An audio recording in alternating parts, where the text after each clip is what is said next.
एक बार एक बहुत बड़ा नेता एक साधु के छोटे से आश्रम में गया।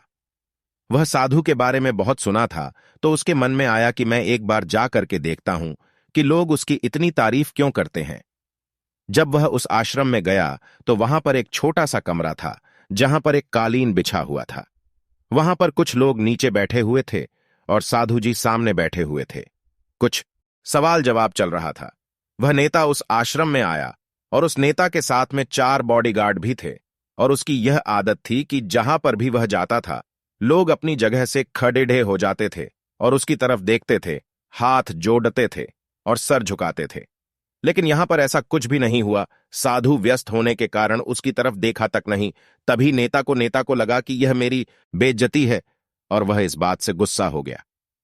नेता ने थोड़ा गुस्से से साधु की बात को बीच में काटते हुए कहा कि मैं आपसे कुछ कहना चाहता हूं।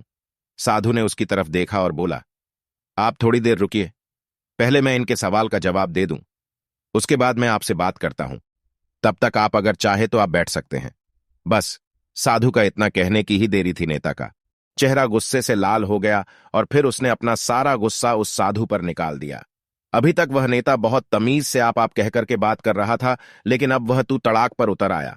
नेता ने उस साधु को कहा, तुझे पता भी है मैं कौन हूं, और तू किससे बात कर रहा है?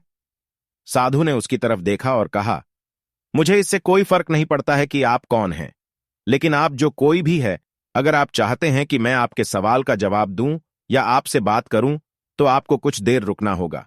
और साधु की यह कहते हैं। नेता गुस्से से पागल हो गया और वहीं सबके सामने चीखने चिल्लाने लग गया, अब मैं तुझे तेरी असली औकात दिखाऊंगा। तूने मुझसे पंगा लेकर के ठीक नहीं किया। तुझे पता भी है मैं तेरे बारे में क्या सोचता हूं।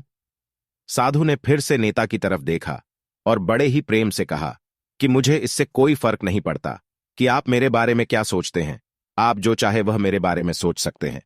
फिर नेता ने उससे कहा कि तू चाहे सुनना चाहता है या नहीं, लेकिन मैं तुझे यही सबके सामने बताऊंगा कि मैं तेरे बारे में क्या सोचता हूं। तू कोई साधु नहीं है। तू एक बहुत ही घटिया इंसान है। तू एक ढोंगी है, पाखंडी है, और यहां पर जितने भी लोग बैठे हैं उन सबको बेवकूफ बना रहा है। तेरा बस एक ही मकसद है, इन लोगों की जेब में जितना भी पैसा है वह सब तेरे पास में आ जाए। तू अपने फायदे के लिए इन लोगों का इस्तेमाल कर रहा है, और अब मैं तुझे नहीं छोड़ने वाला हूं। पूरी दुनिया के सामने तेरा पर्दाफाश करके रहूंगा। लेकिन उसके इतना बोलने के बाद भी हल्की सी मुस्कान उस साधु के चेहरे पर बनी ही रही। यह देखकर वह और भी तिलमिला गया और उसने कहा, अब बहुत हो गया। अब मैं यहां 1 मिनट भी नहीं रुकने वाला। लेकिन अभी भी तेरे पास मौका है। अगर मुझसे माफी मांगनी है या मुझसे कुछ कहना है तो कह सकते हो। इतना सब होने के बाद भी साधु के चेहरे पर एक मुस्कान थी और वह बिल्कुल शांत था। और फिर उन्होंने अपनी आंखें बंद करी और फिर साधु ने अपनी आंखें खोली, हाथ जोड़े और कहा कि मुझे आपसे कोई गिला शिकवा नहीं है। आपके लिए मेरे मन में कोई भी गलत ख्याल नहीं है। जो भी मेरे बारे में आपने कहा वह आपकी अपनी सोच थी, तो मुझे आप में कोई भी बुराई नजर नहीं आती है। मुझे आप बहुत ही भले इंसान लग रहे हैं। और साधु के इतना कहते ही नेताजी का दिमाग 7वें आसमान पर पहुंच गया। उसके चेहरे पर एक अजीब सी खुशी थी, क्योंकि उस साधु ने वही कहा जो बाकी सब लोग उस नेता को कहते हैं। और वह खुशी खुशी उस आश्रम से अपने घर की तरफ चला गया और जाकर के अपने पिताजी के साथ में बैठ गया। उसके पिताजी ध्यान में थे। उन्होंने पूरी जिंदगी सिर्फ लोगों की सेवा करी और बदले में कुछ भी उम्मीद नहीं किया। तो थोड़ी देर बाद जब उन्होंने अपनी आंखें खोली और देखा अपने बेटे को अपने साथ बैठे हुए, तो उनके बेटे के चेहरे पर आज एक अजीब सी खुशी थी जो आज से पहले उन्होंने कभी नहीं देखी थी। फिर उसने एक एक करके सब कुछ बताया कि आज क्या हुआ, किस तरह से वह आश्रम गया और वहां पर क्या हुआ, उसने क्या कहा और साधु जी ने क्या कहा।